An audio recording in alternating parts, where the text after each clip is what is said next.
This is episode 92 of That Shakespeare Life. This episode is brought to you in part by Audio Shakespeare Pronunciation App, the only audio Shakespeare pronunciation app which is designed to remove fears about how to speak Shakespeare's language so that his plays are accessible to everyone. Find out more about this app in today's show notes and stay tuned after the episode for how you can learn more.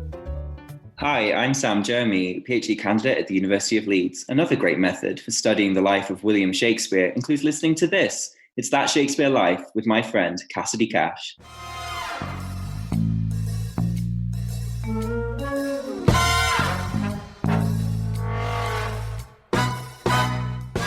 The mystery plays consisted of a series of individual pageants that in content ran from the creation to the Last Judgment. And the surviving cycles we've got are mostly from the north of England, from Chester and York and so on. But Coventry, which was a city only 15 or 20 miles from Stratford, had its own cycle. And we can't prove that Shakespeare saw it. We can't prove that anybody saw it by name. But there's a strong likelihood that Shakespeare did. Welcome to That Shakespeare Life with Cassidy Cash. Cassidy believes that if you desire to successfully learn or perform Shakespeare's plays, then understanding the real life and history of William Shakespeare himself is a must. That Shakespeare Life is the podcast that helps you go beyond the curtain of some of Shakespeare's most iconic works and explore the world of early modern England as Shakespeare would have lived it, learning from the writers, historians, and performers who know it best. And now, here's Cassidy. You can argue that theater began in England as a way for the church to share messages about the Bible with the public. Written in Latin, the Bible was not accessible to parishioners outside of Mass, and Catholic England relayed the tales of heroism and miracles found in the Bible through dramatic productions. This tradition came with some particular approaches to storytelling, theater, and stagecraft. As with much of what the church did in the Middle Ages, they had rules about what was acceptable to perform, which was the gold standard for public performances for centuries. After the dissolution of the monasteries and the establishment of the Church of England, the nation as a whole redefined much of its culture, including its approach to theater. For William Shakespeare, he was born as the nation was trying to figure out where it was going to stand in terms of defining good theater and rules about performance. And in many ways, the stage was set during his infancy for the bard to take the world by storm through theater. We can see influences of the biblical mystery plays in Shakespeare's works, and the bard was known to heavily consult poets from the medieval period, like Geoffrey Chaucer and John Gower, in writing plays like Two Noble Kinsmen and Pericles. But do these influences mean Shakespeare's plays are products of the humanist movement in which he was living, or does his work build on the medieval foundations that preceded him? Our guest this week, Dr. Helen Cooper, argues that Shakespeare's London really ought to be called Medieval London in the Age of Shakespeare. And we're delighted to have her here this week to share with us about biblical mystery plays and how she came to this distinction about Shakespeare's theater. Helen Cooper is Professor Emerita of Medieval and Renaissance English at the University of Cambridge. She holds emeritus and honorary fellowships at University College, Oxford, and a life fellowship at Magdalene College, Cambridge. She has particular interests in the cultural continuations across the medieval and early modern periods. Her books include Pastoral Medieval into Renaissance, Oxford Guides to Chaucer, The Canterbury Tales, The English Romance in Time, and Shakespeare and the Medieval World. Helen, welcome to the show. Thank you very much. In her blog article for the University of Cambridge website, Helen draws attention to 17th century engravings as an example of where we can see that much of Shakespeare's life was built upon iconic locations from the medieval period, and indeed the culture of the medieval time. Helen, what can we see in these 17th century engravings that led you to make a distinction between what's called Shakespeare's London and what you described as, quote, medieval London in the age of Shakespeare? London was still very much what it had been in the Middle Ages. It wasn't until the Great Fire in 1666 that burnt much of old London down that its appearance really changed very much. The street plan was identical in Shakespeare's time as it had been in Chaucer's. Its skyline of church steeples and towers was the same.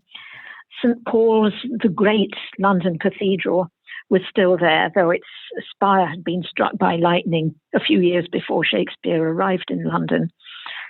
But everyone walking around London would have been able to find their way. They'd know where to buy particular things.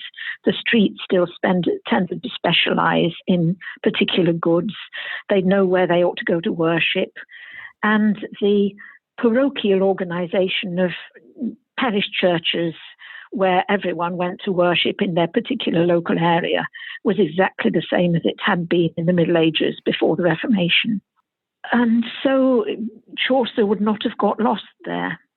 That's really remarkable that he would have seen it as the same, because it's quite a large amount of time. It's neat that it maintained that continuity. One other aspect of continuity is the idea of a biblical mystery play. Helen, was the regular performance of these mystery plays a part of Shakespeare's childhood? Not in Stratford itself. They came as cycles usually. There were some individual passion plays and so on, but mostly the mystery plays consisted of a series of individual pageants that in content ran from the creation to the Last Judgment. And the surviving cycles we've got are mostly from the north of England, from Chester and York and so on. But Coventry, which was a city only 15 or 20 miles from Stratford, had its own cycle. And we can't prove that Shakespeare saw it. We can't prove that anybody saw it by name. But there's a strong likelihood that Shakespeare did. It was finally suppressed in 1579 when he was 15.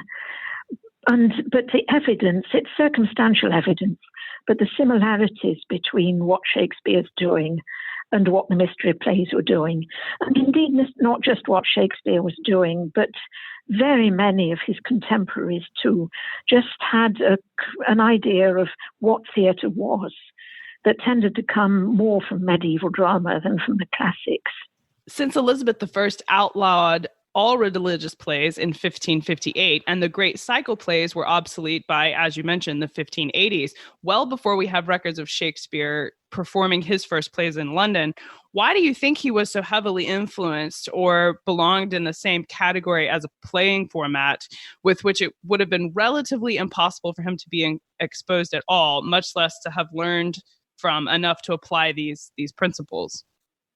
Religious plays weren't flatly outlawed in 1558, and they continued with some energy for another 20 years or more. Some lasted into the 17th century under James I, and as late as 1644, one old man was claiming that the most he knew about Jesus came from having seen one of the mystery plays at Kendal early in the century. So they were current and they entered people's consciousness. And even more, they stayed in people's memory, even after they'd stopped being performed really regularly. They were civic festivals in the first instance before they were religious ones.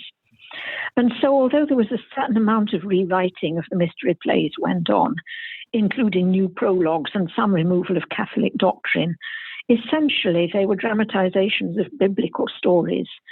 And one of the arguments in their favor, indeed, was that they helped to make the illiterate and unlearned more familiar with the stories of the Bible. So it wasn't always a matter of learning what they were like.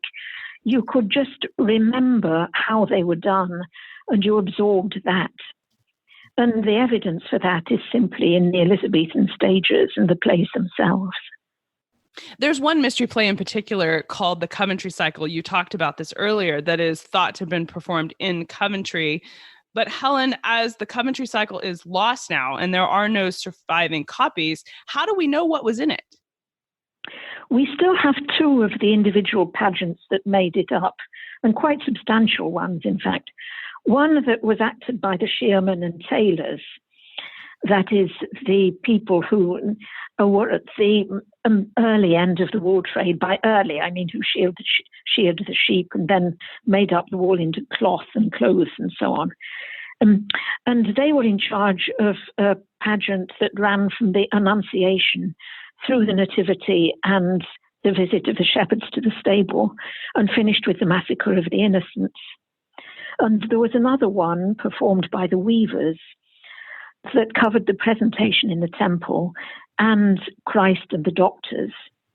Coventry's cycle was quite possibly one of the New Testament only, but it was very widely known, and indeed the mystery plays were sometimes referred to as Coventry plays. And they had a particularly famous devil who gets cited in Macbeth. Can you share with us the reference from Macbeth that talks about the devil from the Coventry plays? The porter, when he comes into Macbeth, picks up from an earlier reference to an earlier devil in a Tudor play, who actually describes himself as being like the devil in the Coventry play. And the Macbeth porter seems to echo that devilish quality. And he got to be known throughout England. The Coventry devils were famous, and they were specifically dramatic devils. Is it a modern theory about theater that kings and clowns should never share a stage? Or when Shakespeare has King Lear enter the most philosophical of conversations with his court jester together on stage, is Shakespeare applying a tradition from these biblical mystery plays? Very much.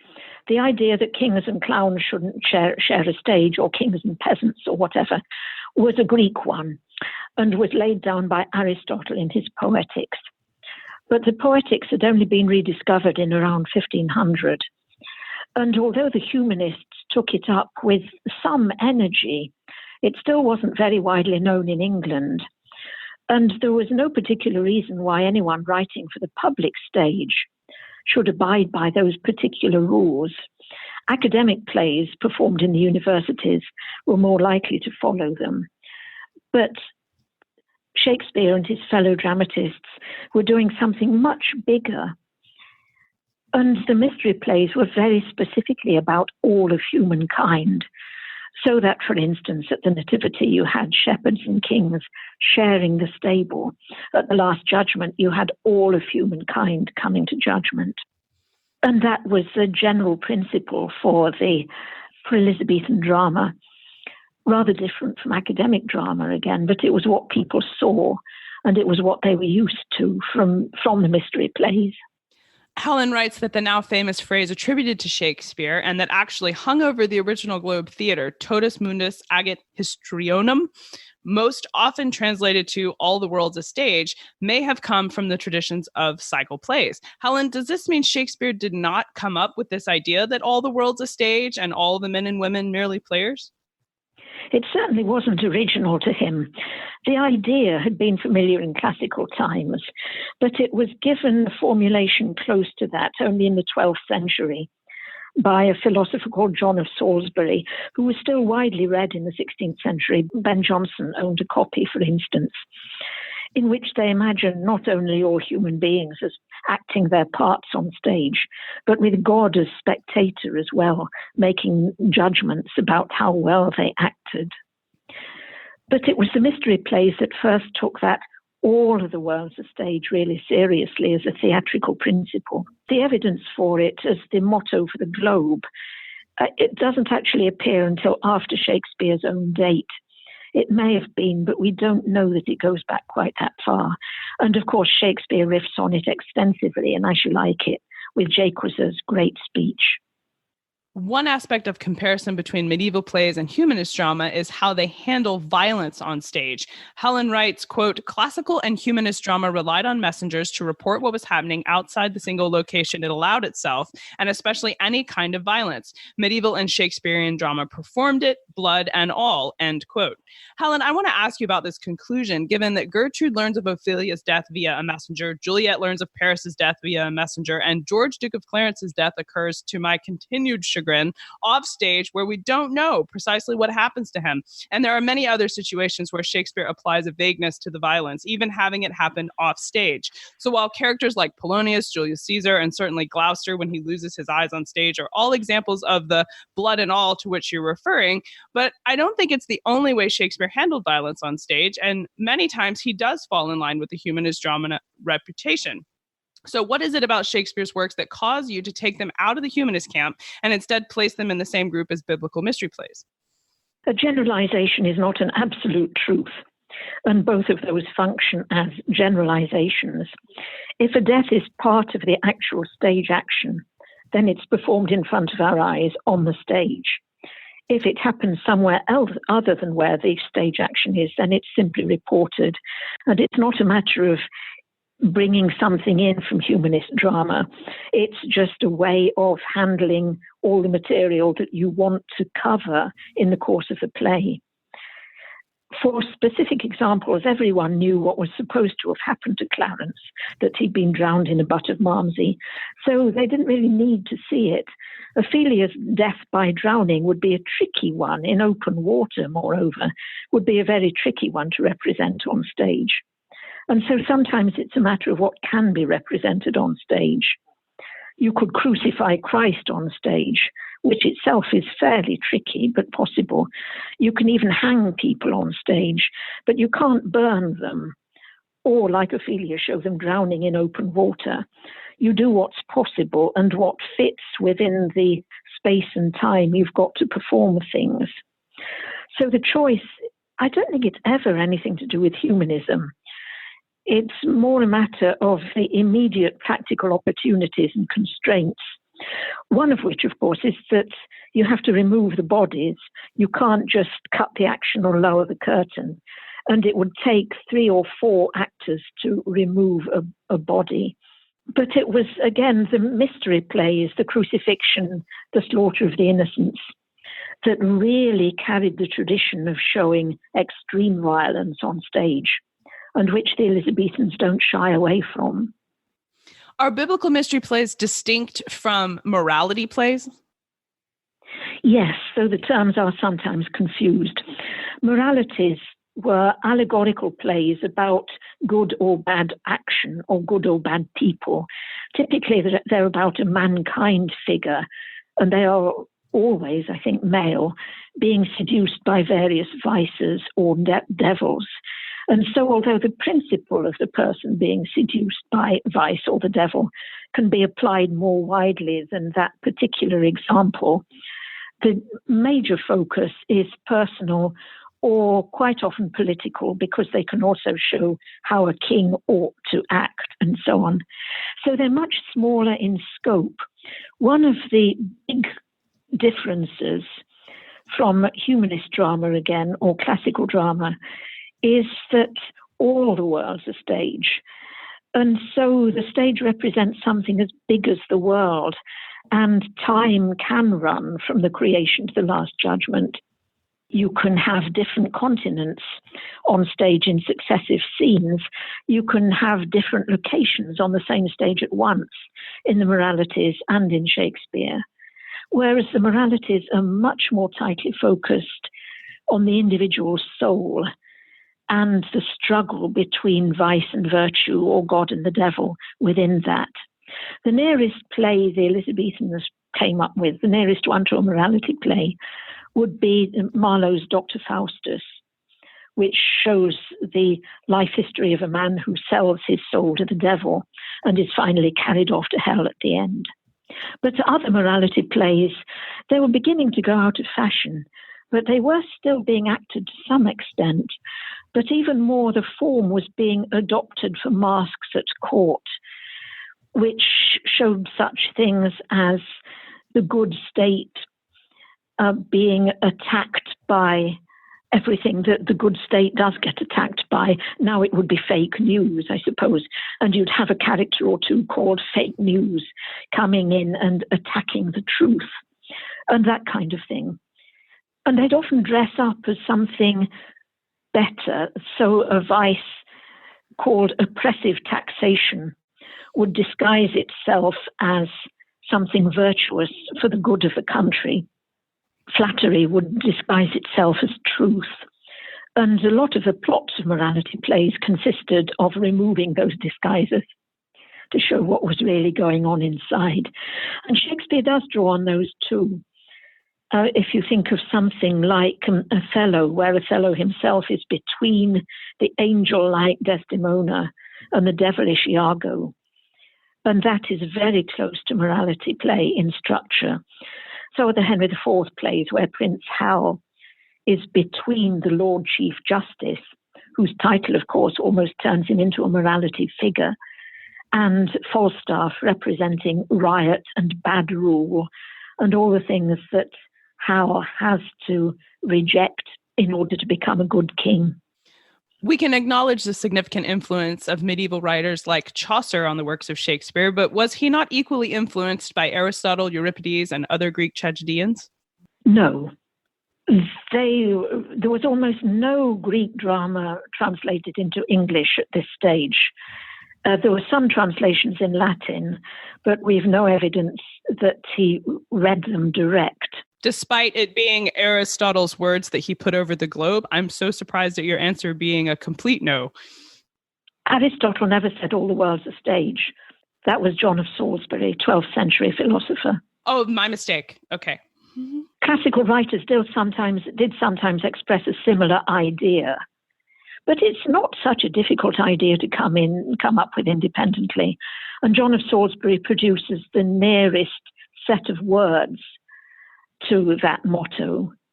Shakespeare would certainly have known of Aristotle's theories because they were being extensively talked about in England by English dramatic theorists.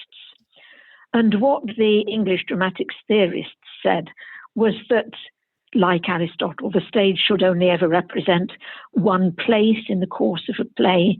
The action should last preferably for the same length of time as the action represented, and never more than 24 hours. Never show kings and clowns, kings and peasants in the same play. And all those other restrictions and rules that Shakespeare just throws out of the window. He's got no interest at all in writing plays like that. And by and large, the general public in London or in the country at large, when they took their plays touring, nobody had much interest in watching plays like that. The other ones were much more interesting and much more fun. There were some rewritings of some of the Greek plays in Latin that Shakespeare may well have come across at school, by Seneca in particular. But even now, we don't know whether Seneca's plays were written for performance or just for declamation. And Shakespeare's plays are most emphatically written for performance and not just declamation. He had a better idea of what constituted good drama than the Greek tragedians did. With an intentional pun here, the stage was set for Shakespeare before he was born for theater in the way he would know it throughout his lifetime to develop. In the late Middle Ages, England's monarchs began to establish playing companies and even offices for them in an official capacity. Was it Richard III or Henry VII who established playing companies in this official way? And who was the first to set up the original office of the revels? Like all these questions, the answer is a bit more complicated than the question makes it sound. There'd been various groups of travelling players who went around the country performing in villages, outside spaces, village greens, or great houses for a long time, since the 14th century. And they very, very often acted under the auspices of some particular aristocrat, from the 15th century onwards in particular, and that aristocrat would more or less guarantee their safety or their respectability more properly. And that's what's called a patron, correct? Yes, that's right, an aristocratic patron, which Shakespeare's company, Elizabethan companies generally, were still required by law to have. The office of the revels started off simply as an office within the household of the king called the wardrobe, which covered all the domestic expenses, including expenses for shows and entertainments. And they'd act as sort of impresarios and masterminding royal entertainments. Those, again, are beginning to happen from the end of the 14th century, but it only became an independent office under Henry VIII and was expanded and moved out of the court under Elizabeth I. And it was only from Elizabeth I's time that the master of the revels had the specific job of controlling all the public performances of plays in London and in the country, including, when necessary, political or religious censorship. That happened from 1578 onwards. And by and large, Shakespeare's company were pretty good at getting on with the office of the revels, not least because their company became one of the favourites for performances at court. in the late years of Elizabeth I and under James I, when they became the king's men and enjoyed the patronage of the king himself. Well, as you have mentioned, all of these questions that we've discussed today have tons more that we could explore and learn more, and we would love to do that. What are some of your favorite books and resources which you might recommend that we could use to explore biblical mystery plays and the Office of the Revels more than we have today? I suppose the one I'd have to start with is my own quite cheap one, available in paperback, called Shakespeare and the Medieval World, in the Arden Critical Companion series, that covers quite a lot of what we've been talking about here and more as well. There's one by Robert Wyman, that's Weimann, Robert Wyman, called Shakespeare and the Popular Tradition in the Theatre. There's Anne Reiter's Shakespeare and the Idea of the Play, or her essays, mainly Shakespearean, though by that time she'd been married twice more and wrote it under the name of Anne Barton. So Anne Barton essays, mainly Shakespearean. For the popular festivities that weren't formal drama but that were going on in the background, Ronald Hutton, The Rise and Fall of Merry England, is a delightful book. Will those keep you going, do you think? I believe so, yes. Those are exciting options. We'll link to all of these in the show notes for today's episode, so they're easy to find. We ask everyone this next question here at That Shakespeare Life, and that's, what's the one book you would take with you on a deserted island? My friends in England tell me I'm supposed to allow you the complete works of Shakespeare and a copy of the Bible, so this choice would be in addition to those. It would have to be the complete works of Chaucer, who was himself a favourite in the 16th century. He died in 1400, but he was acknowledged as the father of English poetry. And his complete works went through quite a few editions in the 16th century. Shakespeare himself probably owned the 1561 edition. We can't be absolutely certain of that, but he was certainly reading extensively in Chaucer before two big, smart new editions came out at the end of the century in 1598 and a revised version in 1602. And everybody was reading Chaucer. Sometimes you find modern critics talking about him as if he were dead and disappeared, but he wasn't. He was a very active presence in the 16th century and for Shakespeare. And Shakespeare indeed based 3 of his plays on Chaucer, which is about as many as he based on Plutarch, who is a lot more famous as a source. And besides, Chaucer is simply great fun. He is that. So you would be very well set up on your deserted island. I think that's an excellent choice for sure. Well, what's next for you? What are you working on now that you're excited about? You see, I'm now retired, and what was supposed to be my retirement project was a book on the afterlife of Chaucer right down to now. But people keep asking me to do other things, and I still haven't quite started on that. The kind of thing I've been doing instead is writing up various conference papers or lectures that people have asked for written up versions of. Most recently, what happens when a particular story is adapted into different languages and cultures. The article I'm just finishing is about a romance called William of Purlerne, or William and the Werewolf, which was first written in Old French, and then in the late 12th century, about 1200. Then there was a Middle English version produced around 1350, and then an Irish version in the late 16th century. And seeing how the story changes, or even more, how far it stays the same, is really rather fascinating, because essentially it does stay the same. The Irish in particular is more ornamental, but the core culture, the belief in heterosexual love as a very good thing, a strong heroine, a willingness to soliloquize about emotion and so on, it's consistent through all those centuries and all those different languages in ways that we don't usually allow for. We want things to be more regulated, more compartmentalized than that. And one of the things I've devoted much of my academic career to, indeed, is trying to break down those barriers between the Middle Ages and the early modern, because there really weren't any barriers. They were as continuous as the street plan of Stratford or the city of London or whatever. The other thing that I'm doing at the moment, which is perhaps less fascinating, though I'm finding it very interesting, is that there's a massive 14-volume Oxford University Press series called The Oxford History of Poetry in English. And I'm co-editing the 1100 to 1400 volume. And I've also made one contribution to the 16th century volume. So those between them and that sort of thing are keeping me very busy and excited. Yes, I can imagine. It all sounds very exciting. Dr. Helen Cooper, thank you so much for being with us today. I know you've kept me on my intellectual toes today in our conversation, and I'm excited from what you've shared to go and explore this topic further. I appreciate you taking the time to share this story about biblical mystery plays with us today. Thank you for being here. You're very welcome. If you enjoyed this topic and want to explore it further, be sure to check out today's show notes. That is an entire page on our website where we pack bonus history, including links to the books and content Helen recommends you use when you want to go deeper into biblical mystery plays and Chaucer as a source for Shakespeare. Find all that and more at www.CassidyCash.com/episode 92. That's CassidyCash.com/EP92.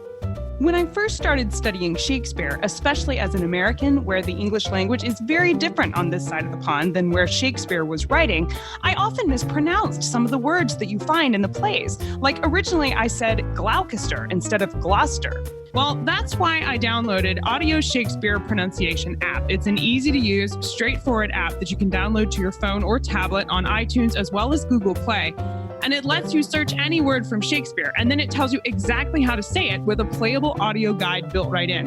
Audio Shakespeare Pronunciation app is like having a professional voice coach that you can carry in your pocket. Explore all the features of this app and download it right now at CassidyCash.com/Shakespeare app. That's CassidyCash.com/Shakespeare app. That's it for this week. Thank you for listening. I'm Cassidy Cash, and I hope you learned something new about the Bard. I'll see you next week. Bye-bye.